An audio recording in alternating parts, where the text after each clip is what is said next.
Kembali bersama kami, rapat paripurna DPR ke-7 resmi mengesahkan revisi Undang-Undang Kementerian Negara menjadi undang-undang. Salah satu poin penting dalam aturan itu yakni Presiden memiliki kebebasan penuh menambah jumlah kementerian sesuai kebutuhan. Setelah mendapat persetujuan 9 fraksi, Wakil Ketua DPR Lodwig Paulus mengesahkan revisi Undang-Undang Kementerian Negara menjadi undang-undang. Menteri PAN RB Abdullah Azwar Anas menyebut undang-undang itu menyepakati kewenangan dalam membentuk kementerian, di mana Presiden diberikan kewenangan untuk menentukan jumlah kementerian yang akan dibentuknya dengan mempertimbangkan kebutuhan dan fungsi kelembagaan. Azwar memaparkan jumlah kementerian dapat seperti saat ini sebanyak 34 unit atau dapat ditambah sesuai kebutuhan Presiden. Pertama, penyesuaian kelembagaan kementerian agar lebih responsif, fleksibel, dan adaptif sesuai dengan kebutuhan zaman. Hal ini dilakukan melalui perubahan norma yang tidak lagi mengatur batasan jumlah kementerian yang dibentuk, melainkan pembentukan kementerian ditetapkan sesuai dengan kebutuhan penyelenggara pemerintahan. Presiden sebagai pemegang kekuasaan pemerintahan dapat menetapkan jumlah maupun tugas dan fungsi kementerian didasarkan pada kebutuhan penyelenggaraan pemerintahan untuk optimalisasi kinerja pemerintah guna mewujudkan agenda, cita-cita, dan program pembangunan nasional. Menanggapi kritik tak melibatkan partisipasi publik sebelum membawa 3 RUU ke paripurna, Wakil Ketua Badan Legislasi DPR Ahmad Baidowi membantah tudingan itu. Ia menekankan setiap fraksi dan pemerintah telah melibatkan publik dengan cara masing-masing hingga terkumpul daftar inventarisasi masalah. Daftar itulah yang dirapatkan di Badan Legislasi sebelum disepakati di Parlemen. Analisis bahwa ini tidak ada partisipasi dari pihak masyarakat sipil. Karena ketentuan partisipasi publik itu nggak jelas. Apakah harus di pembahasan, apakah harus di mana? Coba saya tanya media, di mana? Saya berani mempertanggungjawabkan itu. Nggak ada. Makanya kemudian kelegoan masing-masing fraksi melakukan diskusi, silahkan fraksi masing-masing. Pemerintah juga begitu. Sejumlah poin perubahan dalam Undang-Undang Dewan Pertimbangan Presiden ditertuang dalam pengesahan yang dilakukan hari ini di DPR. Di antaranya perubahan nama dari One Team Press menjadi One Team Press RI. Tanggung jawab One Team Press RI kepada Presiden dan One Team Press RI kini berstatus lembaga negara. Anggota One Team Press RI berstatus pejabat negara. Jumlah anggotanya tidak lagi sebanyak 8 orang, kini jumlahnya disesuaikan dengan kebutuhan Presiden.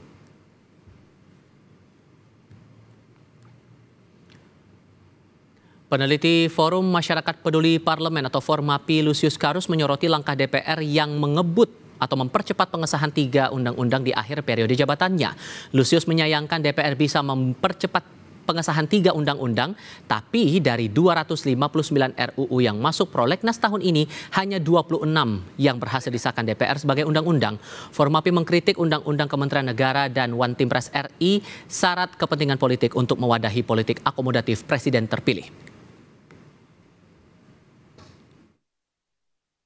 Dan lebih memprihatinkan lagi karena RUU yang dibahas kilat itu RUU yang kepentingan politiknya sangat tinggi. Jadi RUU ini RUU yang disusun untuk melayani kepentingan elit, kepentingan oligarki.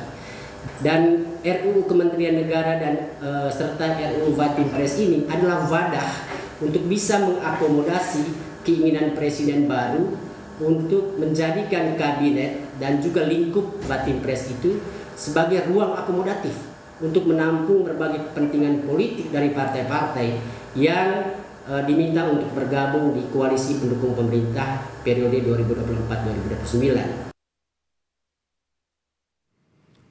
DPR ngebut mengesahkan 3 undang-undang di akhir periode masa kerjanya. 2 diantaranya Undang-Undang Kementerian Negara dan Undang-Undang Dewan Pertimbangan Presiden RI. Apa urgensi Dewan mengebut kedua undang-undang itu? Apakah undang-undang ini dikebut untuk kepentingan pemerintahan mendatang dan memberi ruang untuk mengakomodasi kepentingan politik koalisinya? Kami akan bahas ini bersama para narasumber. Untuk saat ini masih bergabung Wakil Ketua Badan Legislasi DPR Ahmad Baidowi. Kami juga masih menantikan pakar hukum tata negara Ferry Amsari untuk bergabung bersama kami.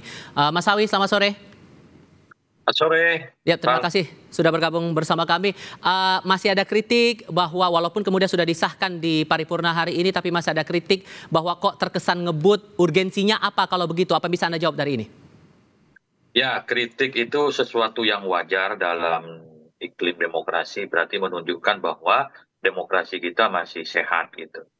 Yang berikutnya terkait dengan RUU yang kita bahas, yang disahkan tadi itu bukan tiba-tiba, tapi sudah diusulkan sejak masa sidang yang lalu oleh DPR. Terus kemudian Presiden baru menjawab beberapa waktu yang lalu. Nah, setelah kita lihat ternyata dari usulan DPR itu tidak banyak berubah usulan tim dari pemerintah. Sehingga menyebabkan pembahasan RUU itu bisa cepat karena pasal yang diubah itu hanya sekitar 2 sampai 3 pasal, bukan keseluruhan pasal. Jadi 2 atau 3 pasal itu ya sehari bisa selesai karena memang yang diubah tidak banyak gitu. Soal kemudian ada bahwa ini untuk mengakomodir kepentingan presiden yang akan datang, saya kira ya memang betul karena undang-undang ini berlaku untuk ke depan, bukan untuk yang kemarin. Soal kemudian siapa presidennya, ya tentu yang terpilih besok yang akan dilantik Pak Prabowo. 2029, ya presiden siapa lagi yang terpilih tentunya menyesuaikan dengan undang-undang yang kita sahkan tadi gitu. Oke. Lalu bagaimana kemudian Bang Ferry Amsari merespon hal ini? Kita coba cek dulu. Bang Ferry masih bersama kami ya? Sudah bergabung ya? Halo, ya. Oke. Bung Ferry, kalau dari pernyataan Mas Awi ini nggak tiba-tiba muncul kemudian disahkan aturan ini sudah ada prosesnya di parlemen. Anda menangkapnya gimana? Ya, tapi kan kita harus akui bahwa undang-undang ini tidak melibatkan partisipasi publik yang patut dan layak. Sebagaimana putusan 91 di Mahkamah Konstitusi dan Undang-Undang 12 2011 junto Undang-Undang 13 2022 tentang pembentukan peraturan perundang-undangan yang memberikan 3 hak kepada publik, hak untuk didengarkan, hak untuk diterima aspirasinya, dan hak untuk dijawab keluh kesahnya. Kini Mas Awi dan teman-teman di DPR kan belum mendengarkan kita memberikan apa masalahnya soal undang-undang ini dan diberikan kita kepada publik penjelasan kenapa gagasan-gagasan publik untuk mempertanyakan, menolak itu alasan DPR apa? Sama sekali tidak ada. Jadi lebih mirip undang-undang ini dipaksakan dan kita tahulah sebab di belakang itu karena memang kebutuhan presiden yang akan datang dan yang ada saat ini sedang berkaitan. Mas Awi kan harus ingat bahwa pemakai undang-undang ini adalah presiden ke depan. Pengawasnya adalah anggota DPR 1 Oktober nanti. Kenapa sih tidak diberikan saja kepada parlemen baru kita untuk kemudian mengesahkan undang-undang ini? Oke. Apa alasannya terburu-buru? Apa sih kebutuhan yang mendesak bagi masyarakat? Oke. Padahal tidak dibahas pun warga masyarakat baik-baik saja. Kebutuhan macam apa bernegara yang sedang menjadi tantangan sehingga terburu-buru seperti ini? Itu yang menjadi pertanyaan. Bagi saya dan teman-teman yang melihat situasi ini lebih kepada semangat bagi-bagi kursi kekuasaan menjelang pemerintahan yang baru saja. Dan seolah-olah presiden yang baru hendak ditawan dengan berbagai kepentingan politik kekinian, padahal mereka harusnya memberikan kesempatan kepada presiden yang baru dan parlemen yang baru untuk kemudian menjalankan apa kehendak masyarakat. Oke, tahan dulu di situ, Bang. Mas Awi merespon itu walaupun kemudian Anda sudah jelaskan bahwa masalah partisipasi publik itu fraksi punya caranya sendiri-sendiri. Merespon itu gimana? Ya, ketika kemarin masing-masing fraksi setuju untuk mengajukan ini menjadi revisi undang-undang, ya kita ingatkan, kita berikan kesempatan ke setiap fraksi untuk merespon aspirasi dari publik yang kemudian dituangkan dalam pendapat mereka gitu kan. Kan tidak ada keharusan bahwa partisipasi publik harus di perencanaan, di penyusunan atau di pembahasan. Kan semua dalam proses, termasuk tadi dalam penyampaian pemerintah bahwa dalam menyusun DIM pemerintah itu juga melibatkan akademisi yang itu menjadi bagian dari representasi publik. Nah, seperti itu yang kita lakukan. Soal kemudian kenapa tidak diberikan kepada DPR yang akan datang, karena kita punya kewenangan. Kita kan di akhir masa periode ini menyelesaikan tunggakan-tunggakan dalam penyelesaian perundang-undangan. Saya kira begitu gitu kan. Dan itu Tidak ada dilarang oleh batasan undang-undang. jumlah itu juga orang Mas menganggapnya, Mas Sawi, sorry saya potong, Bang, dianggap juga memberikan keleluasan bagi presiden terpilih untuk mengakomodasi kepentingan politiknya. Merespon itu gimana, Mas Sawi? Ya, itu namanya politik, ya biasa saja. Orang menafsirkan silahkan. Tetapi kita memberikan keleluasan kepada presiden untuk menggunakan hak prerogatifnya sebagaimana sistem presidensial. Maka meskipun kemudian seperti Undang-Undang Kementerian Negara tidak dibatasi jumlahnya, tetapi kan ada prasyarat. Yakni apa? Memerhatikan efektivitas pemerintahan. Kalau sekiranya tidak efektif pemerintahan, ya tidak perlu ditambah kementeriannya. Bahkan bisa jadi dengan tanpa aturan itu bisa berkurang jumlah kementeriannya. Tidak harus 34. Jadi ruang itu memang diberikan gitu kan. Secara sadar semua fraksi dan juga pemerintah akhirnya setuju bahwa ruang memberikan kesempatan kepada presiden yang akan dilantik untuk mengatur nomenklatur kementerian silahkan. Asalkan efektivitas pemerintahan itu tetap terjaga gitu. Dan menjadi salah satu prasyarat gitu. Mencermati itu, Bung Ferry, gimana mencermati apakah kemudian dua aturan ini direvisi untuk mengakomodasi koalisi besar dari Prabowo Gibran di pemerintahan baru ini? Ya, pertama dengan segala hormat, Mas Sawi ini sahabat saya, satu ini sangat pragmatis. Kenapa? Karena kalau kita bicarakan soal pembentukan undang-undang, Mas Sawi saya rasa tidak lupa. Tetapi tidak disampaikan bahwa di undang-undang pembentukan peraturan perundang-undangan yang baru, mekanisme partisipasi publik itu berbeda sekali. Dan DPR boleh dilihat di Undang-Undang 13 itu, di seluruh tahapan, itu harus ada partisipasi publik. Beda dengan dulu, mungkin di tahapan tertentu dibuka kerannya partisipasi publik, selebihnya dibiarkan teman-teman partai. Kalau sekarang, di 5 tahapan, baik ketika perencanaan, penyusunan, pembahasan, persetujuan bersama hingga pengundangan, bahkan di dalam Undang-Undang 13 dibuka keran partisipasi publik. Jadi bagi saya aneh kalau kemudian poin undang-undang yang baru ini tidak dibahas soal partisipasi. Kedua, kalau soal jumlah kementerian, kalau dilihat sejarah kita ketika Undang-Undang 39 2008 dibahas, kita itu mau merombak gaya pembagian kursi kabinet yang cenderung bagi-bagi kekuasaan dan mau sebanyak-banyaknya.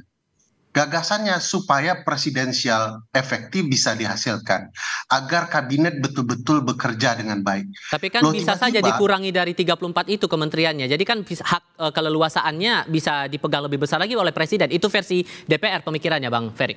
Iya, makanya DPR hari ini hanya bicara kepentingan politik saat ini, tapi tidak membahas kenapa kemudian dulu kita membatasi jumlah.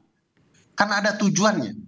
Dan efektivitas kabinet tidak bergantung jumlah yang banyak, malah jumlah yang sedikit. Namanya saja kabinet, sejarahnya itu begini, Mas. Sejarahnya itu adalah kabin, ruang kecil. Raja mau bertemu parlemen, bertemu dulu dengan orang-orang kepercayaannya di kabinet, di ruang kecil. Ruang kecil tidak diisi oleh banyak orang, malah tidak terbatas jumlahnya berlebihan, tetapi hanya orang-orang yang paham kerja raja, bagaimana membuat kerja itu efektif. Jadi dari nama saja sudah dilanggar, apalagi kemudian dari rancang bangun sistem presidensial yang jauh harus lebih sederhana. Selain masalah Undang-Undang Kementerian Negara, Mas Awi, soal Undang-Undang One Team Press ini juga posisi One Team Press RI ini sudah menjadi lembaga negara begitu. Apa efek yang diharapkan sebetulnya dengan mengubah status One Team Press RI ini sebetulnya? Ya, sebenarnya kita membuat nomenklatur itu menjadi lembaga negara agar kelembagaan Dewan Pertimbangan Presiden itu jelas gitu bahwa terkait juga termasuk juga pejabatnya juga, dan di dalamnya juga sama dengan Undang-Undang Kementerian Negara terkait dengan jumlah anggota One Team Press itu terserah presiden, sekali lagi dengan memperhatikan efektivitas pemerintahan. Yang berikutnya yang baru dari Undang-Undang One Team Press itu ketua itu kan bisa dijabat secara bergiliran, tidak fix 5 tahun seperti yang selama ini. Itu semua merespon dinamika yang ada di lapangan, termasuk diskusi-diskusi kami di antar fraksi bersama pemerintah. Nah, yang disahkan tadi itu merupakan ruang kompromi, karena bukan berarti DPR itu setuju semua dengan usulan pemerintah Dan pemerintah pun tidak semuanya setuju dengan usulan DPR. Maka kalau teman-teman misalkan melihat tayangan live-nya secara langsung, perdebatan yang ada dalam badan legislasi itu sangat hidup, tidak langsung main setuju-setuju, tapi ada perdebatan yang cukup panjang antara panja pemerintah maupun panja DPR. Oke, apa kekurangan dari One Team Press saat ini sehingga statusnya harus diubah untuk pemerintah berikutnya? Ya itu tadi, memberikan ruang keleluasan kepada presiden. Jadi kita ini menginginkan sistem presidensial itu jelas kelaminnya, bahwa presiden itu memiliki kekuasaan di dalam bidang pemerintahan. Baik. Oke, Bung Ferry singkat saja merespon hal itu soal One Team Press RI. Ya, pertama malah undang-undang yang baru tidak mempertegas kelamin sistem presidensial. Itu lebih mirip kelamin sistem kerajaan parlementer begitu ya. Kedua, kita ketahui ini bukan memberikan kebebasan, dia menjadi lembaga negara yang baru. Jadi tidak akan memberikan kebebasan kepada presiden. Tapi yang kalau kita lihat yang lama itu jelas memberikan kebebasan. Di bawah presiden bergerak demi presiden. Dia bukan lembaga, dia sayap istana. Jadi menurut saya kalau kita lihat ya sejarah perubahan Undang-Undang Dasar kita yang menghapuskan DPA, memang sudah dibicarakan One Team Press itu akan dibawa presiden dan dia bukan sebuah lembaga.